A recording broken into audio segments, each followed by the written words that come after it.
जिलाधिकारी नेहा शर्मा ने कलेक्टर सभागार में एंटी भूमाफिया जिला स्टाफ फोर्स की बैठक में दिया।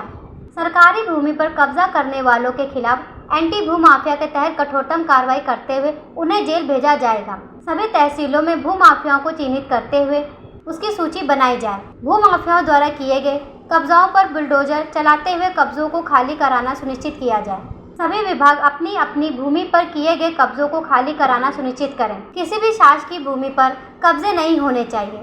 सभी विभाग यह सर्टिफिकेट दे कि उनकी भूमि पर कोई कब्जा नहीं है। अच्छा, ठीक है।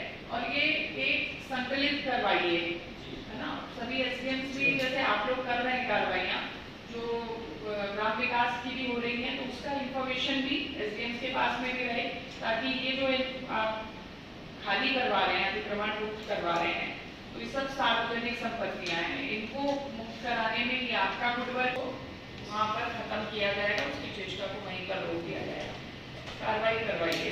अभी तालाब जो खाली कर उसको खुदाई करवाने के लिए, तो आप लोग सूची लेकर के अपनी कार्रवाई शुरू करा दीजिए। इसके अतिरिक्त NHAI जो NH91 का जो प्रोजेक्ट चल रहा है और इधर इस तरफ घाटापुर की तरफ भी जो चल रहा है, उसमें हम लोगों की वार्ता हुई थी NH के अधिकारियों से कि बड़े ऐसे तालाब, सरोवर, अभी अमृत सरोवर में क्योंकि CSR के अंतर्गत एक जियो जो आया है उसमें CSR कॉम्पोनेंट भी है। हर कार्य आप क्षेत्र पंचायत और उससे नहीं करा पाएंगे क्योंकि आप सारा फंड इसी कार्य में नहीं लगाना चाहिए। तो इतना बड़ा जो काम चल रहा है NH का, एक काफ़ी बड़ी लेंथ पे चल रहा है और इसके साथ में महाराजपुर वाले उस पे भी चल रहा है। तो महाराजपुर घाटापुर वाले एक पीढ़ी है जो इस वाले पे चला रहे हैं और बिल्हौर साइड जो चल रहा है, बिल्हौर सदर मंदना वाली साइड पे दूसरे पीढ़ी हैं। इन दोनों पीढ़ी से डिस्कस हुआ था कि कुल तीनों रोड्स पे 75 सरोवर जो हैं, तालाब जो हैं, उनका चिन्हित करते हुए हम उनको सूची देंगे और अमृत सरोवर के तहत में जो कार्य योजना है एक प्रॉपर एस्टिमेशन वगैरह करा करके उसको रमणीय स्थल के रूप में विकसित करें। देखिए, एंटी भूमाफिया टास्क फोर्स जो गठित है जनपद स्तर पर, उस टास्क फोर्स का जो मूल उद्देश्य है वो ये है कि ऐसे बड़े भूमाफियाओं को आइडेंटिफाई करना और जो शासनादेश की मूल मंशा है उसके क्रम में उनका आइडेंटिफिकेशन और उनके द्वारा जिस तरीके से अवैध कब्जे किए गए हैं उन कब्ज़ों को हटाया जाना, उस पर बुलडोज़र की कार्रवाई करना।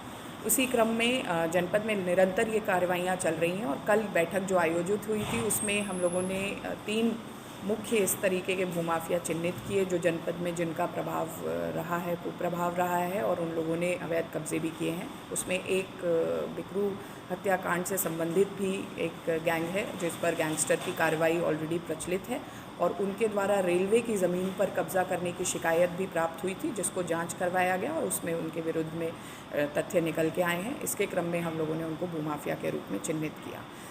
एक और कार्रवाई जो आप देख रहे हैं, बिनगवा में कुछ लोगों को फर्जी रजिस्ट्री करने का मामला था। ऐसे डेवलपर्स के विरुद्ध भी कल भूमाफिया चिन्हीकरण उनका किया गया है। एक और प्रकरण है, STF में एक तैनात जवान हैं, उनके विरुद्ध में श्रम विभाग की शिकायत आई थी, तो उसमें कार्रवाई अभी प्रचलित है।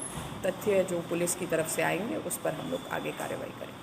कि ये रेलवे की ज़मीन है, निश्चित ही सरकारी ज़मीनों पर किसी प्रकार के अवैध कब्जे होंगे तो उनको उस पर कठोरतम कार्रवाई होगी और इस शिकायत में स्पेसिफिकली ये चीज़ निकल के आई है तो निश्चित ही भूमाफिया के रूप में वो चिन्हित हो गए, अब उन पर कार्रवाई भी होगी। Bureau report JK news.